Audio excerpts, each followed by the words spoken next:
Good morning guys, in front of me is OPPO Find X9 Pro, and let me show you how to change wallpaper on this device.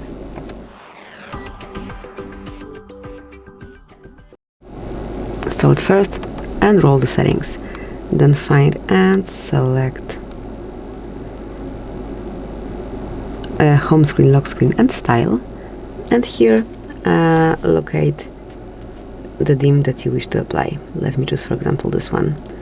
Here you can take a look at home screen as well and lock screen. Both of them can be customized. So here you can activate or deactivate depth feature. You can change the style if you wish, but I'll leave it this way as I really like this one.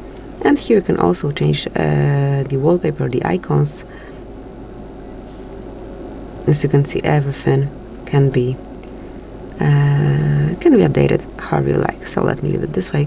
Obviously you can also change the size here and just take a look at all the options here and do whatever you want actually. Then tap on apply, and that's it. As you can see, it is set. Thank you for watching. Please subscribe our channel and leave the thumbs up.